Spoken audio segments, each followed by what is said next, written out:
5월 7일 새벽에 우리에게 주신 하나님의 말씀은 아모스 5장 1절에서부터 13절까지 말씀입니다. 이스라엘 족속아, 내가 너희에게 대하여 애가로 지은 이 말을 들으라. 전혀 이스라엘이 엎드려졌으며 다시 일어나지 못하리로다. 자기 땅에 던지우며 일으킬 자가 없으리로다. 주 여호와께서 이와 같이 말씀하시되 이스라엘 중에서 1000명이 행군에 나가던 성읍에는 100명만 남고 100명이 행군에 나가던 성읍에는 10명만 남으리라 하셨느니라. 여호와께서 이스라엘 족속에게 이와 같이 말씀하시기를 너희는 나를 찾으라. 그리하면 살리라. 베델을 찾지 말며 길갈로 들어가지 말며 브엘세바로도 나아가지 말라. 길갈은 반드시 사로잡히겠고 베델은 비참하게 될 것임이라 하셨나니 너희는 여호와를 찾으라. 그리하면 살리라. 그렇지 않으면 그가 불같이 요셉의 집에 임하여 멸하시리니 베델에서 그 불을 끌 자가 없으리라. 정의를 쓴 쑥으로 바꾸며 공의를 땅에 던지는 자들아, 묘성과 삼성을 만드시며 사망의 그늘을 아침으로 바꾸시고 낮을 어두운 밤으로 바꾸시며 바닷물을 불러 지면에 쏟으시는 이를 찾으라. 그의 이름은 여호와시니라. 그가 강한 자에게 갑자기 패망이 이르게 하신즉 그 패망이 산성에 미치느니라. 무리가 성문에서 책망하는 자를 미워하며 정직히 말하는 자를 싫어하는도다.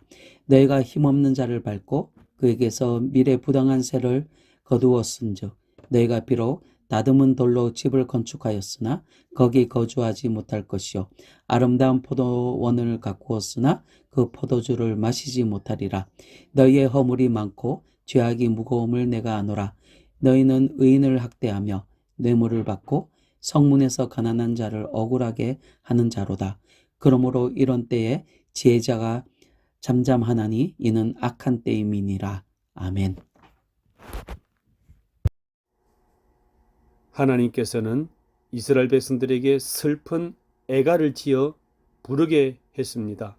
2절에 보시면 전혀 이스라엘이 엎드러졌으며 다시 일어나지 못하리로다.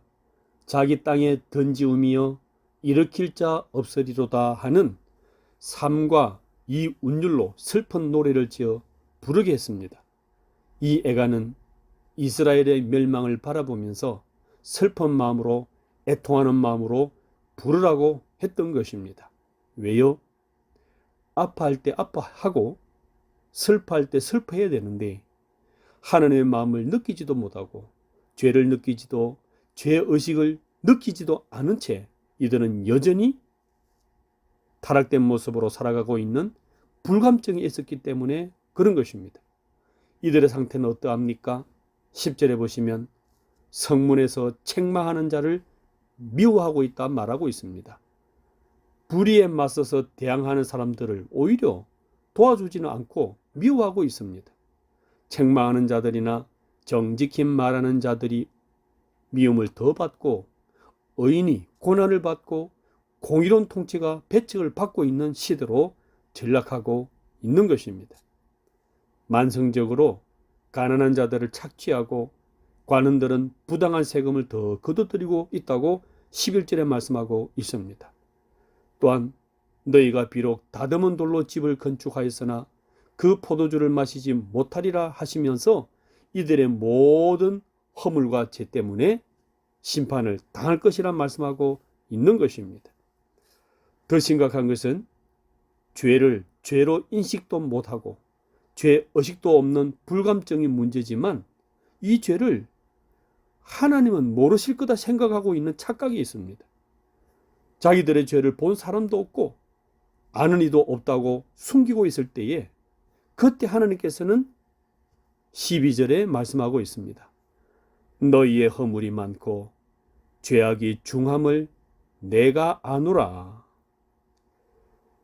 이스라엘 백성들은 하나님이 이들의 죄를 모른다고 그렇게 착각하고 있었는데 오히려 하나님께서는 이들의 죄를 낱낱이 파악하고 기다리고 찾고 계셨던 것입니다. 모를 거라 생각하고 숨겨진 이 모든 죄를 가지고 있었는데 그때 하나님께서는 한 가지를 더 덧주시면서 말씀합니다. 12절 중반에 보시게 되면 너희는 의인을 학대하며 뇌물을 받고 성문에서 궁핍한 자를 억울하게 하는 자로다 이렇게 말씀하고 있습니다.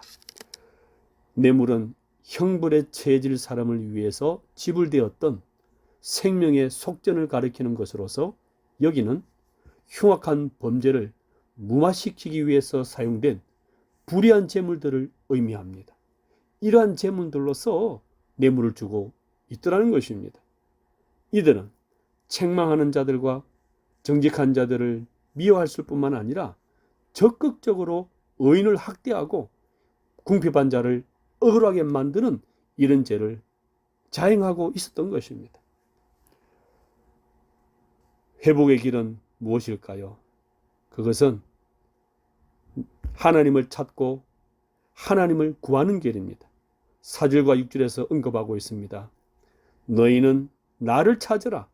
그리하면 살리라. 2번씩이나 반복하고 있습니다.